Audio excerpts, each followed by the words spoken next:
Hi, my name is Kelly, and I am a women's hair loss support and authenticity coach. I am excited to share with Pearl today. Hey everybody, it's Pearl Chiarenza with another episode of Conversations with Pearl. I'm so excited to bring you our guest today because her energy when I first met her, every time, I don't always get to meet everybody in person, but even like through the Zoom recording, it's such great energy. So sit back, get a cup of tea, or if you drink coffee, you can get coffee too, or whatever is just going to put a little pep in your day. I want to introduce you to my special guest, Kellie Rymes. She's a confident, bald woman who has overcome her own struggles with hair loss to help other women facing similar challenges. She's a certified transformational practitioner, and through her coaching program, Limitless Mindset Coaching, she guides women in building their confidence and embracing their hair loss. She has personally experienced this transformative power of building herself up and has learned to let go of negative self-talk and fears about how others perceive her. Kellie now walks with confidence and receives compliments and admiration from strangers. She is dedicated to helping other women feel free and empowered to be their authentic selves. I am so excited to have you here today, Kellie. Oh my gosh, this is going to be so much fun. And I mean, you guys, if you're listening to us, if I could just describe this beautiful woman who has this amazing smile, who happens to not have hair as well.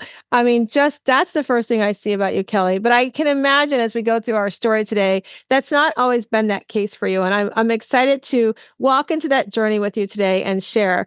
But I do this with every episode now. It's something new I've done. And so the readers are starting to get used to this, I think. But when we were younger, we had these aspirations and these dreams about what I want to be when I get older, when I grow up and live the adult world. I want to be, the president of the United States, a firewoman, whatever those things may be for us. What was Kellie's aspiration when she was little, and how does it parallel to what you're doing today?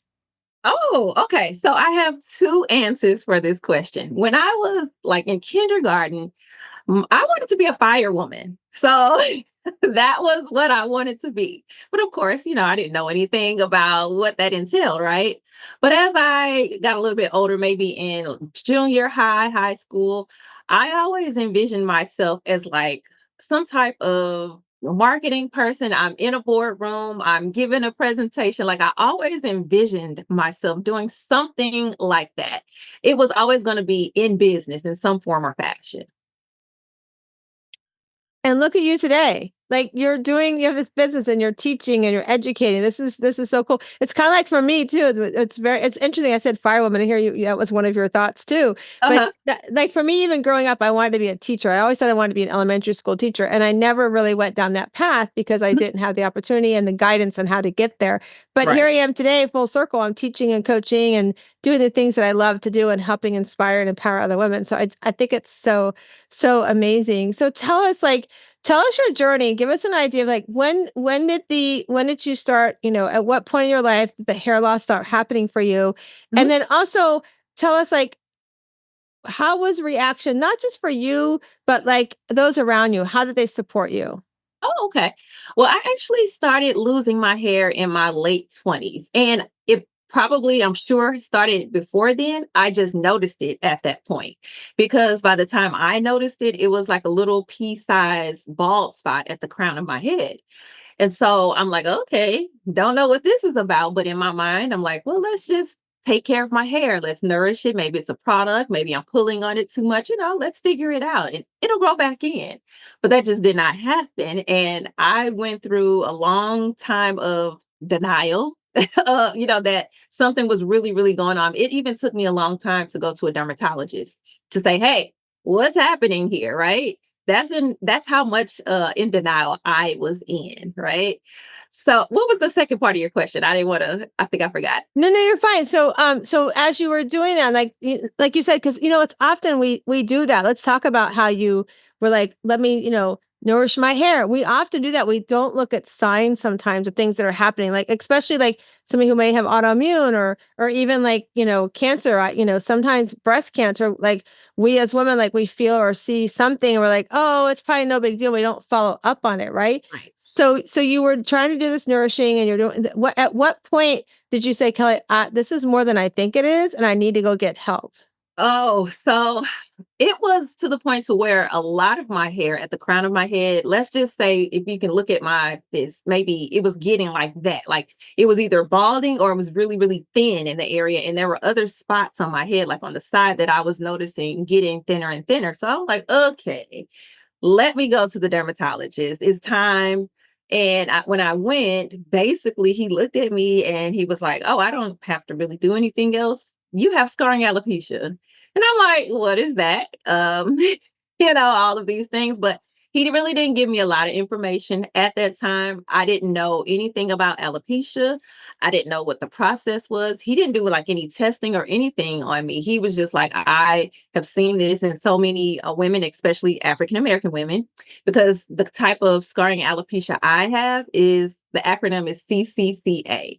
And that form of scarring alopecia is predominantly in African Americans due to the styling practices and the hair care products that we were using in the past. Uh, Basically, we didn't know that it was damaging our scalps, our hair, all of that thing. So he was like, I've seen this a lot. There's nothing you can do about it. Right. And I'm just like, okay. Like again, at that point, I'm pretty sure like 30, early 30s. So I'm like, well, what do I do with this information? Right. In my mind, I'm like, okay, well, he's telling me this. So my next step is get some hair transplants. Let's go down that route. Let's see, what we could do. Went down that route to see if I could be a candidate. And I was told, no, I can't get hair transplants because of the type of alopecia I have. Basically, if they were to transplant the hair to the area that was missing hair, it would just fall back out. The follicles would just die. So I would be wasting my money. So they were like, no, that's going to be a waste of your money. Don't suggest this. I said, okay, now what do I do? Now I'm going to just cover it up. I'm just going to continue to just cover it up because that's what I've been doing. And there you go. Now back to the friends and support though. My friends and close family, now, a lot of people didn't know. So let me make sure I say that. The only people that really knew in my family were my mom and my sister. My close friends knew, but that was it. So they were very, very supportive, especially my friends. They were telling me all along, just cut it off. And I'm like, no, no, I'm not. But there was a point where I had to cut it off because of a hairstyle I got, and it took my hair out. I had a bad reaction to the product that the stylist used in my hair, and it just totally took my hair out. And I had to, in one day, shave my hair off bald. And I was not prepared to do that, but they were there to support me. They stayed with me the entire day. One of my friends called his barber, had him close the shop down and clear everybody out so I can go in and he could shave, really, shave my hair off so that I could be comfortable. The support I received was just amazing. So I can't say much more about it. It I, was awesome, but I just didn't feel good. I did not feel good about myself. I was insecure. I didn't know what to do. I just was like, okay, I guess I have to continue to hide. I was wearing wigs, did not know in the beginning how to even buy a wig, a Mhm. quality wig. I mean, it was in my late 20s, early 30s.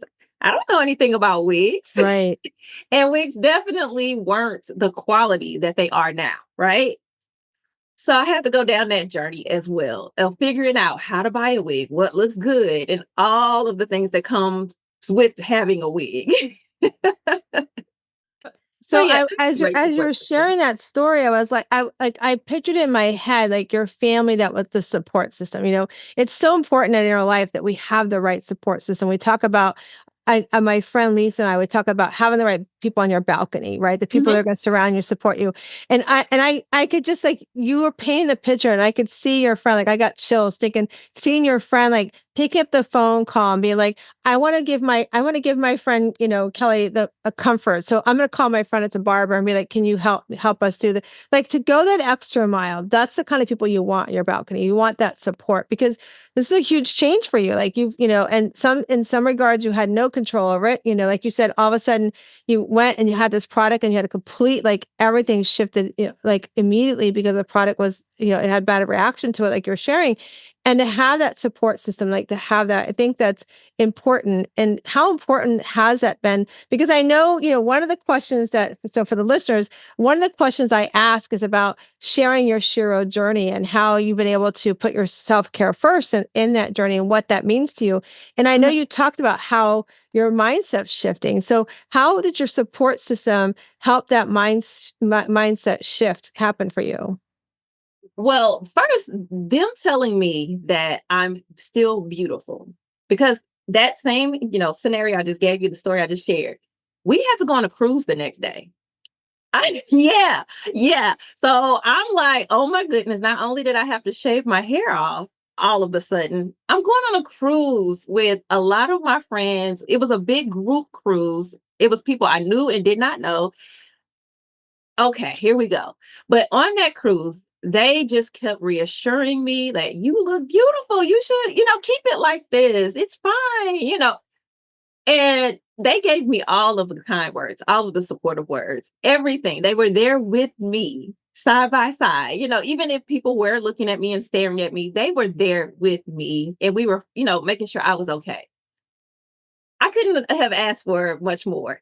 That's how important a support system is, because when I say my self-esteem was shot, it was shot. Oh my gosh. I did not even want to go on the cruise.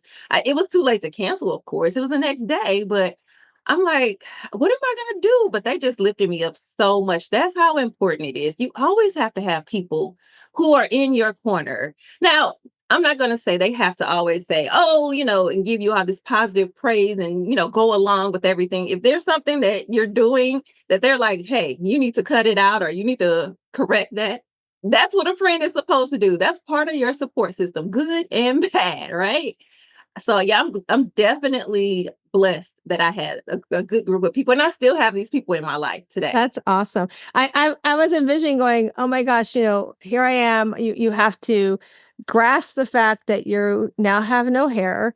You have to grasp the fact that you don't even have a chance to think about getting a wig because like you're leaving the next day. Like you said, well, you can't just go out and grab any old wig, right? And so then not only you're going, with friends like and people that in a big group, but then you're also I'm thinking for that person who having that so fast, like bam, bam, bam, that happened.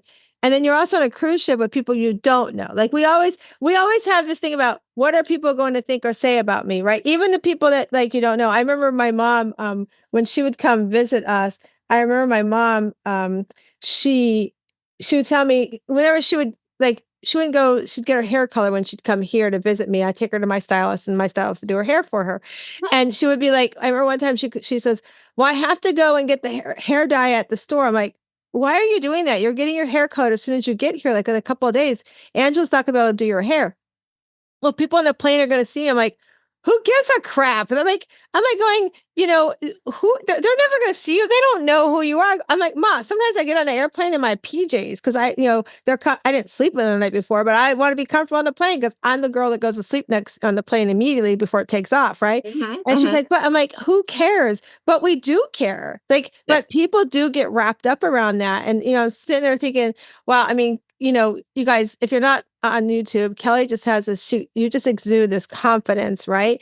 But I can imagine that confidence was waning for you when you were going through this, right? Because it's something new.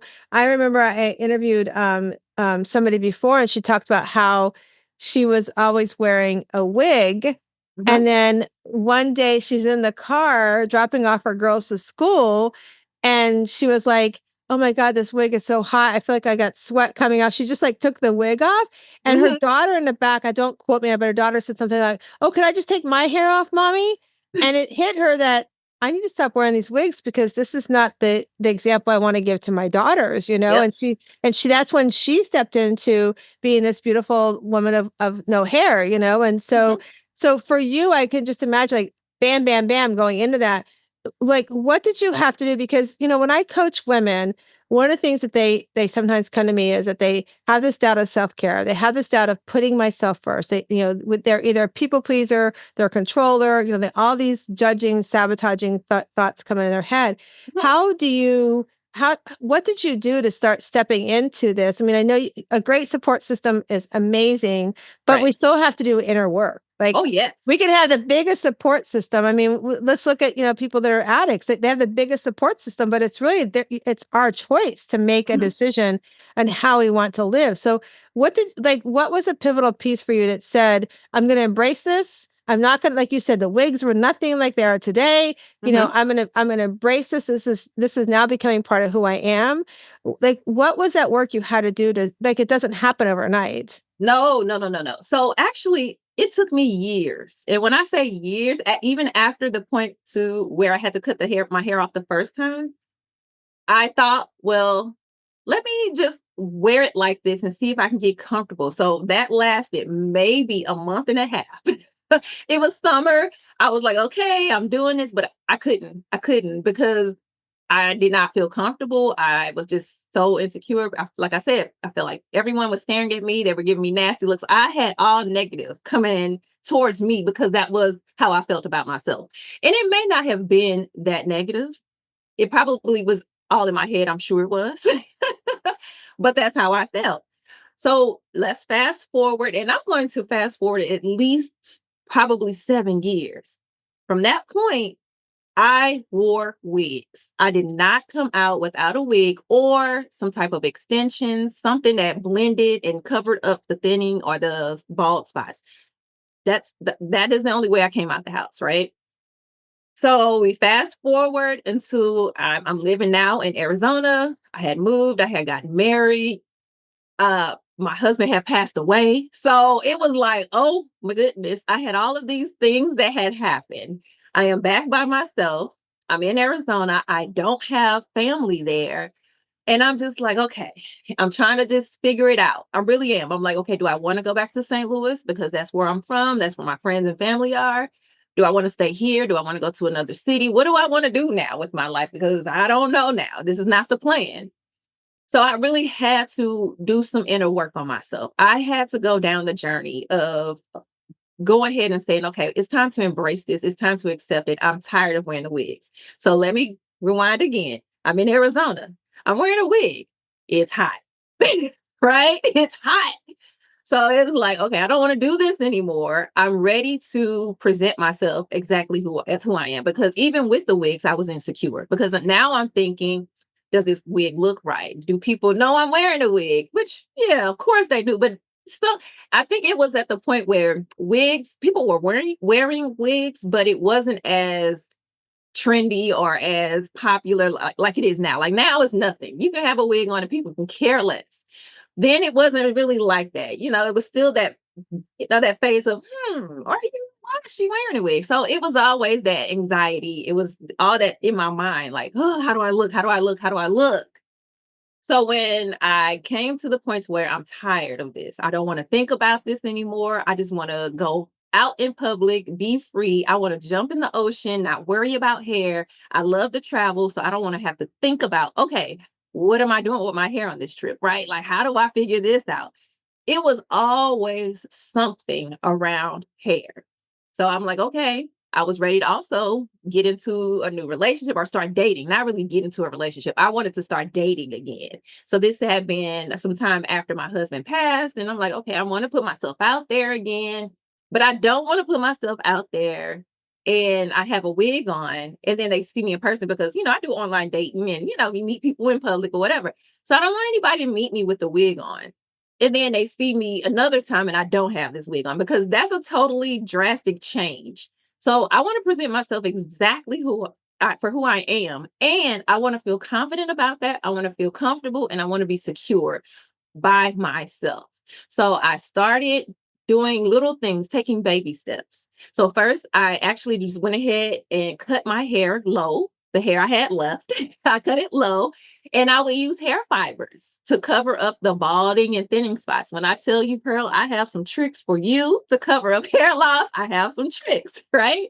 So I was doing this, wearing the fibers. So I wore my hair like that just to get comfortable to people's reaction and just like okay, then I started doing things like going out by myself and having lunch and just really getting acclimated to just the shortcut until I was like, all right, I'm ready.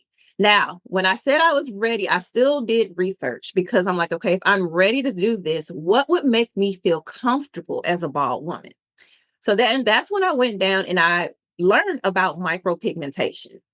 And I started doing research and looking and seeing, well, what is this and what does this look like?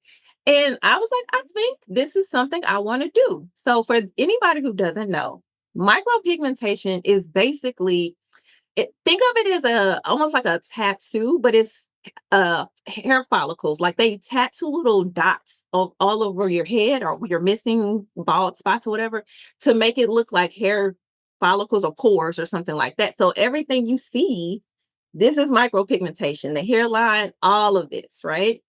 This was the only way I would feel comfortable. It's still bald, but it gives you that illusion that you have like a bald, like fade. If you were a man, you have like a bald, low cut. So I was like, okay, if I'm going to cut my hair off, I'm going to make sure that I feel confident in the way I look, which is the micropigmentation. And then I'm working on my mindset. So that was the other part of it.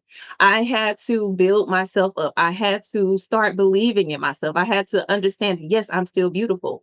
Even after the micropigmentation, it was still a thing of, okay, let me just look in the mirror and look at myself because you'll be amazed how we just don't really pay attention to ourselves, right? And you look in the mirror, I'm looking in the mirror, I'm like, okay. And every day I'm just getting more and more comfortable. I'm going in public. Nobody's even worrying about me at this point. When I go in public now, people are like, you look beautiful. I couldn't cut my hair off like that, but you look good. And I'm like, okay, this is good, and that helped boost me up too.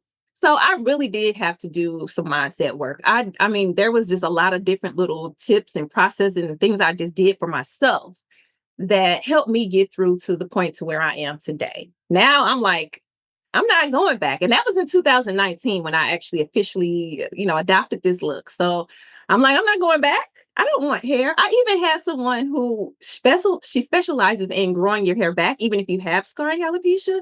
And she was like, let me work with you. And I'm like, no, I don't want hair. I That think means I gotta do I'm work. watching you like so for the listeners that are listening and or watching on YouTube, like to walk us through that, like you quickly walk us through like all those emotions that come with it. And by the way, then with all of this going on, you lose a spouse. I mean, I lost my son 2 years ago. Grieving is like that's overwhelming on top of dealing with everything you're dealing with the hair and those emotions with the hair and then the grieving part of losing your spouse, like all of that coming together and being brave. I mean, like you said, you're in Arizona by yourself. Mhm, I think sometimes what happens, especially I love when I work with my women, is there's something pivotal that happens. And we get to that point that we say, I need to work on this stuff right now, or mhm. I'm going to go down this rabbit hole and I may not come out of it. Right. And so, Yes. and also like, I'm thinking, like, as you're talking, it reminded me of a couple of my clients who they think everything happens to me. Right. They have this mindset, everything happens to me, everything happens to me.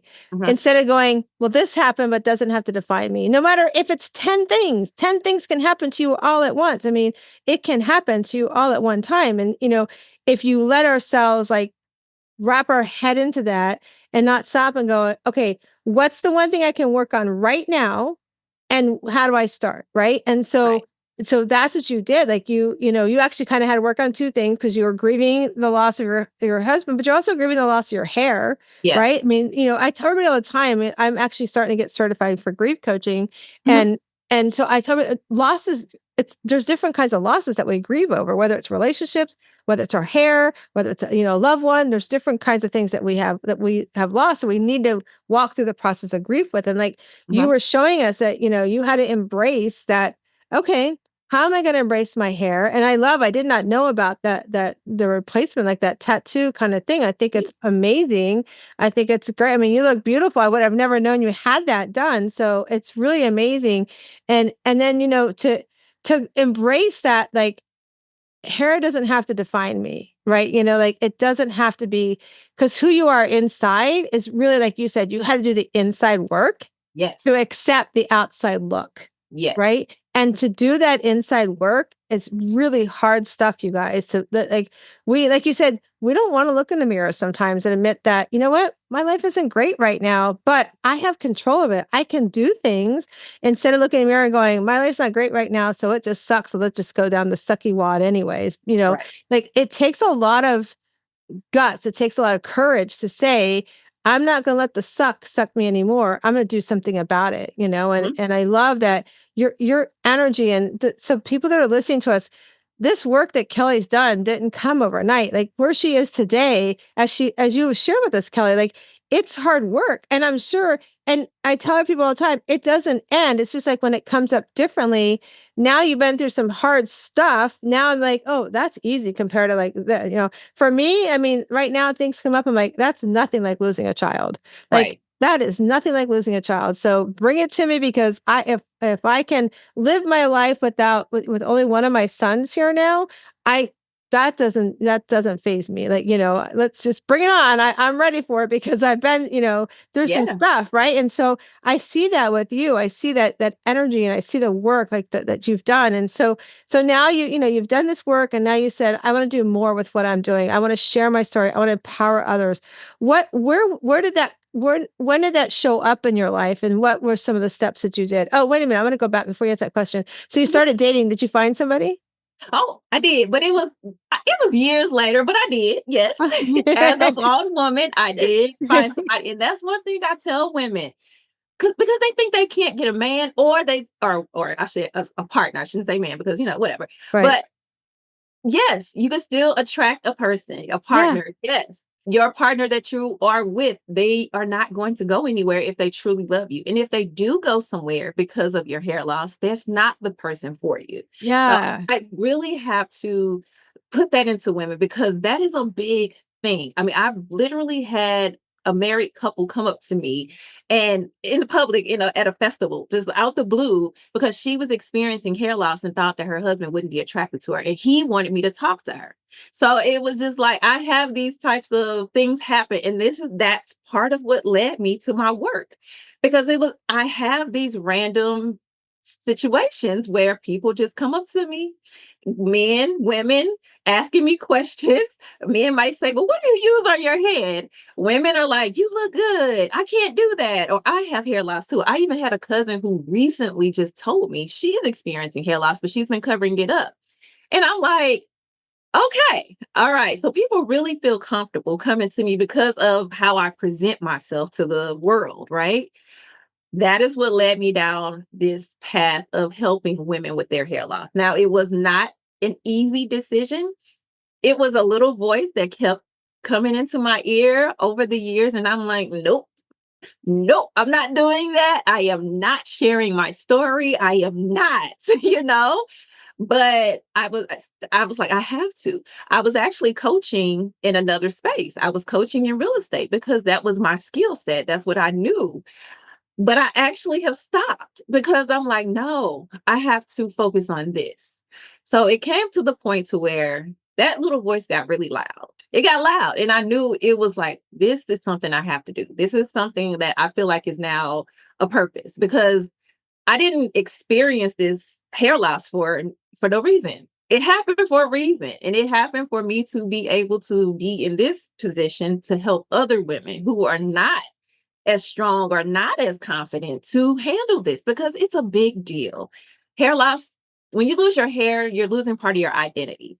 So it goes back to that grief. I didn't even realize that it was grief that I was experiencing due to my hair loss until I started coaching in this space. Like, dang, I guess, I should have grieved a little bit more. I should have really kind of took some time with that, but I didn't know. That's why I needed someone like me.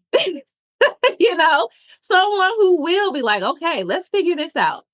What do we need to do to get you to where you need to get to so that you can feel good about yourself? My ultimate goal is just to make sure women are just confident and feel good about themselves and can move forward in life doing whatever it is that they want to do, regardless of hair loss.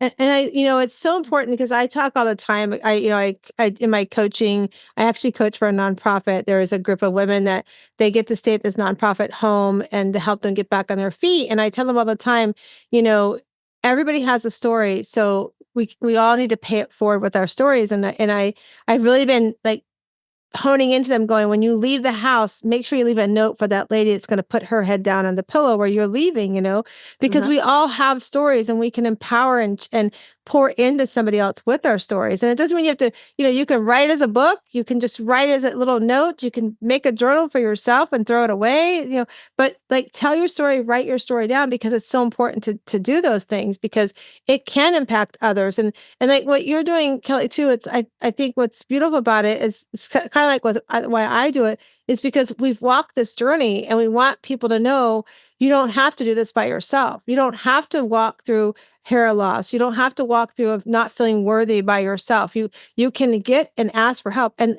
the whole thing is, I think that's important is that we ask for help. One of the things I think we missed during COVID is that, we were in such this lockdown. We locked our young kids in this, that elementary age of going to school online for, a year, some places a year and a half, some places 2 years.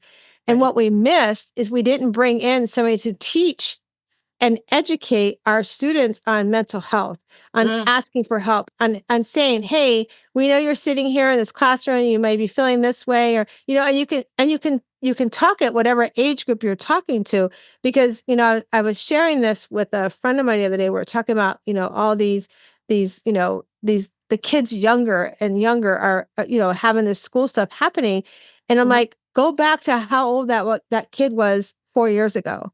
4 years ago, that kid was 7 to 10 years old. What Mhm. did we do 4 years ago for them? We talked nothing about mental health. We talked nothing about asking for help when we are feeling, not worthy, or we feel like, oh my gosh, I don't have my hair, so people are going to look at me differently. We don't Mm. talk about anything like that. And I think having, if you're listening to us, it doesn't hurt to ask for help, Yeah. especially men. I feel like men don't ask for help as often. I think it's getting better, but Mhm. reach out for help, because there's no shame in it. It's very helpful to reach out and say, "Can you guide me here?" And one of the things I like what you did too when you started dating, what I thought was really cool, because oftentimes, like I have a couple women I coach that are older and they want to get in a relationship, and they'll Mhm. tell me all the time, like, we'll do things like, "Oh my God, I showed up and the picture online looks nothing like what they said they're gonna do." And I love that Yep. you said, "I'm gonna show up as who I am," because they're gonna find out sooner or later, And then also what you said too, especially with that couples came to you and said, am I gonna lose a loved one because things are happening, right? Yes. And if you do, like you said a beautiful thing. If you do, they're not the right person for you. I use that in my life for so many things around boundaries, around relationships. I've divorced my parents because of their behavior and their things they bring into my world. It's not Mhm. acceptable. And people will say, "Well, how do you do that? Why would you do that? They're your parents." And I look at them, I go, "If this was my husband of 37 years treating me that way, what would you tell me to do? Change Mhm. something, do something about it," right? So and we have to be authentic in how we want to approach our life, because we have to have boundaries. And for you to say, "I'm going to go out in the dating world again and I want to show up as who I am," that's powerful. That you did some so Kelly did some really hard work on herself, you guys. And so Yeah. that's what you're helping your clients do now, is help them do that hard work, meet them where they're at, because you understand where they're at. You get it and you see it, you've walked it, right? Mhm. And so tell us, like, what does your client what can they expect when they come to work with you? What are some of the things that you do to help meet them where they're at? Well, first, my programs are individualized. I don't do group programs, and I know the purpose of group programs, but when it comes to hair loss, it's an individual story. Everybody has their own feelings, their own emotions, their own journeys, right? So I only work with people one on one. And the first step is, let's get it out. Because a lot of times women they don't have anyone to talk to about hair loss, because they may not know anybody in their family or friends or whomever who's experiencing the same thing. So they just need to get it out, get their emotions out, get their feelings out, and that's usually what the first call is. Let's just let it go. Let's just let it go, and this is me listening and hearing them, because that's what they need. Then the next step is, okay, have you really determined or found out what's happening with you? And that's what's causing the hair loss. Because what I had to learn is there are so many things that cause hair loss in women. The simplest things as your nutrition, your hormones, thyroid, all of these things, they can make your hair come out, right? So let's figure out what exactly is happening that's causing your hair to come out. Now, you may have to see a physician, a dermatologist, or you may have to see someone who specializes in functional medicine, something like that. But let's get down to it. Because once we figure that out, then we can take the next steps of what do we want to do now, right? So if your hair is coming out, for example, due to hormones, well, you can maybe get on some hormone and get some hormone injections, or something that will boost your hormones up that could potentially grow your hair back. So there's things you can do. It's not all lost, right? Your hair is you can still save it, right? But for those situations where you can't, your hair is not coming back. Okay, now we need to deal with that. What do we need to do? What do you want to do? Just like I said, I had to figure out what made me comfortable as a bald woman. What do you want to do? I'm not here to tell women that you have to be bald. So if you want to wear a wig, if you want to wear head wraps, or whatever it is you want to do that makes you feel comfortable, then let's start down that journey of figuring that out. Then we also have to do the mindset work. So this is where I had to go get my training because yes, I did my own work on myself, but I needed to go get some more tools to support other women, right? Everyone's different. So that's when I start taking them through different processes so that we can eliminate those negative emotions, those that identity tied to their hair, those that self-talk, negative self-talk. We got to let that go. So we have to work on that. And that is a bulk of what we do until women get to the point to where they're like, okay, all right, I'm feeling good. I think I'm ready. So then we got to test some stuff out, right? We got to start going in public. We got to go ahead. If you choose to shave your hair off, okay, let's shave it off. How do you feel? Now let's go in public. How do we feel? Like let's try to do some little different things and get used to it so that you can get comfortable and go down that route. So I basically take women through a 90-day program where you go from, okay, I don't know what to do. I'm panicking. I'm insecure. I don't like this, whatever your emotions are, to, all right, I'm good. I feel good about myself. I feel confident about myself. I'm not worried about hair. Period. I'm not worried about it. This is what it is. And I'm feeling comfortable to talk about it and share with other people. If they ask me, I will tell them with no problem. That's where I want to get women to. I love how you like can individualize it. And I love what you're saying. Like, I don't want to do group coaching, right? You know exactly what that jam is for that. And I think it's a beautiful thing that you meet them where they're at and help them work through what they need to work through. And that's important because like you said, sometimes like I do a group coaching on Sunday evening. We get together on from 8 to 9 p.m. Eastern time. It's called the Shiro League and we do stuff on self-care and everything like that. But then I do the individual coaching because we have to be more like some people don't have different things they need to work on. And Right. but with what you're doing, it's so direct. Like it's you know exactly what they need to work on. So some people are not comfortable in that setting. And like you said, it's all individualized because some people can want to be bald, some want to wear a wig, like Mhm. so that may not be good for the other person. They're kind of sitting there going, So I love that you know exactly your audience. You know exactly who you want to help with, exactly how you want to help them. I think it's really important that if you're listening as a business owner, know your audience, know who you want to help and how you want to help that. I know my business coaches taught me that too. Like be very aware of who your audience is because it's so, so important. And Yes. so, I love that you're doing that for everybody. So what are, what's some of the I always love to share stories like when I talk with my clients, when somebody tell me the story about one of your favorite, successes. And all my clients are successes, but I always love to share, some big stories that really have people have done like a huge pivot in their life, have changed something. So Mhm. tell me that one client that came to you that maybe reminded you a little bit of yourself and you've helped them grow into becoming the woman they are today. Tell me about that person and tell us a little bit about that journey and how you help them. Okay. Well, I had a lady who she actually was, I think she was in her 40s at this point, right? And she was experiencing hair loss. I think I think she did have alopecia. I got to remember exactly what type, but I don't remember what type of alopecia, but I do remember she had alopecia, right? So she was just like, okay. And she basically, like I was saying, okay, I'm tired now. Like, I think it's something about that 40 mark where you're like, I don't care what people think. I'm ready to be me? So she was just like, okay, I'm ready to just be who I am and step into the world as who I am. Right. So again, we had to start working and we have very similar backgrounds. She was in real estate. She shared some information about her family background and how she grew up. And it was like very, very, very similar.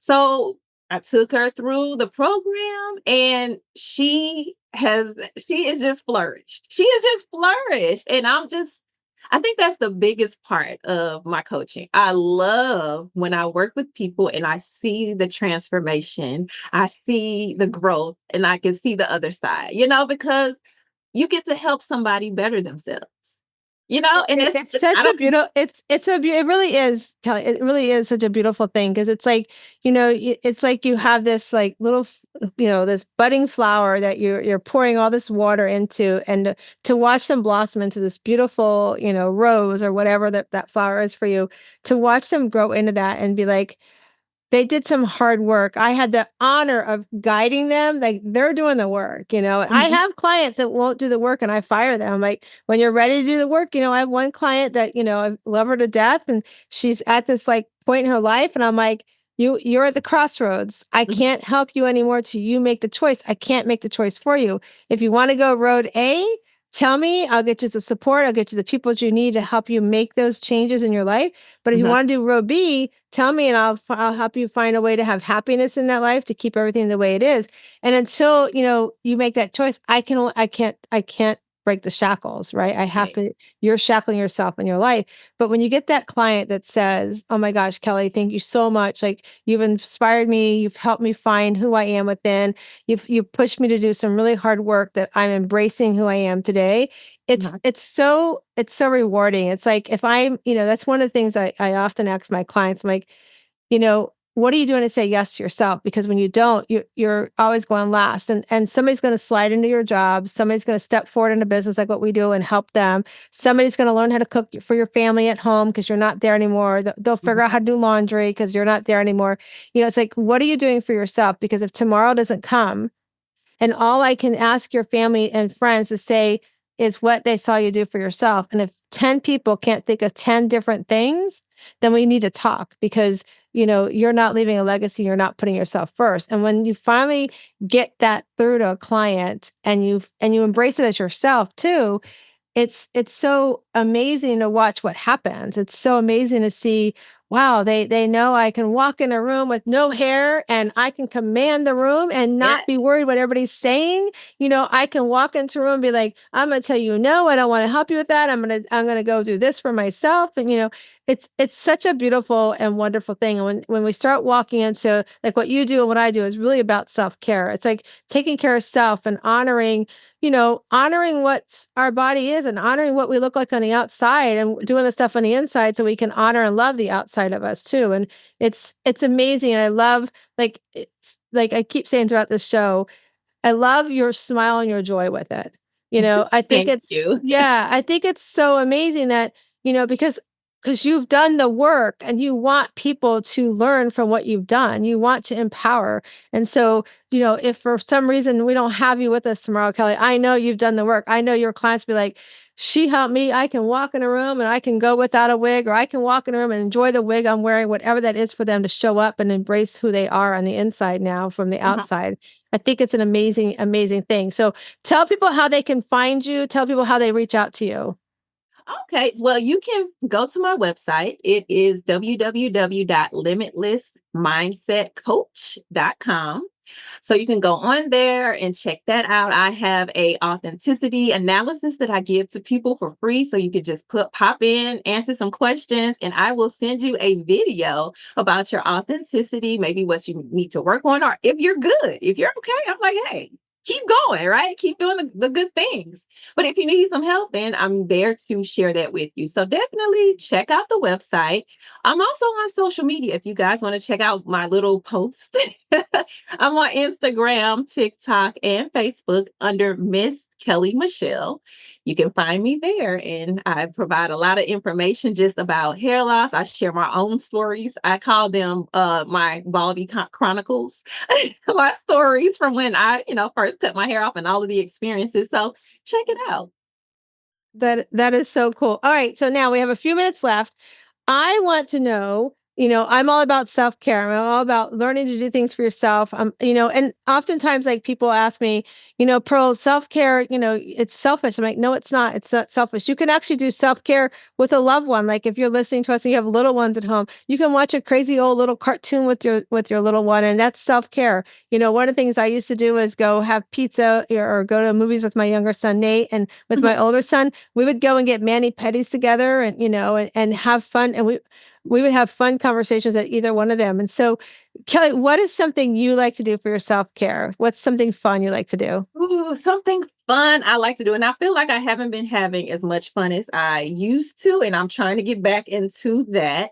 So I can tell you recently, I have been spending more time with friends and family doing group activities.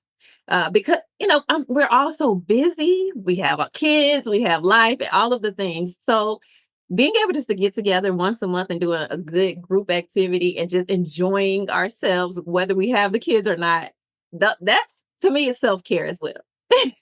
So I've been enjoying having fun, laughing, and just enjoying my people. I love that you're getting back and doing all that. That is so amazing. Which goes back to saying, self-care is not selfish. We can do it with those. And actually you're teaching them too. Hey, come on. You're pulling Yeah. them with you to go, let's do some things together. I love that. All right. So I did tell Kelly that we're going to do our better questions, better life. So we're going to Yeah. shuffle the cards, and Kelly's going to tell me when to stop. So let me just get them here ready for you, Kelly. And then Okay. you tell me when to stop. Stop. Oh, she went way deep. All right. What is your genius? Ooh. My genius is taking complex things and simplifying them. I know that's a genius. That's a gift of mine. That's like something that has always been in my life in some form or fashion. Taking something that's complicated and simplifying it. That is so give us an example of something. Okay, so I could when I was in the corporate world, I would do things like if I started a job and I was the only person in that role, and you know how they'll hand down whatever the other person was doing. I would sit there and be like, read through all of it. Yeah, we're revamping all of this. And I will revamp a whole training and like rewrite it and make it so easy that it's just easy peasy, like step by step. I like to do stuff like that. I like to organize. I like to just make steps. I like to do all of those things. So That's so cool. yeah, I That's don't a know where great it's coming genius to from, have. That's awesome. I but love I that. like it. Oh my gosh, that is so cool. Well, this has been a lot of fun. We're out of time. I loved having you on the show, Kelly. We're gonna put in the show notes where you guys can reach Kelly. Make sure you leave us a review on the podcast platforms. If you are watching us on YouTube, make sure you like and subscribe below and leave us a little review and share out the story. And if you want to learn more about how to work with myself, you can go to wsliving.com and learn more there. But I just want to remind you guys again, life is hard. Things will be thrown at us. You never know what's going to come our way, what's going to make us have to look at our outside a little differently when working on our inside. But when you do that rough oyster that you're working on and you start opening up inside, you're going to find your inner pearl to greatness. And I hope today you go out and find that inner pearl to greatness. Kelly, thanks so much for spending the time with us. And thank you for having me. Had to walk out to let you back in. Stuck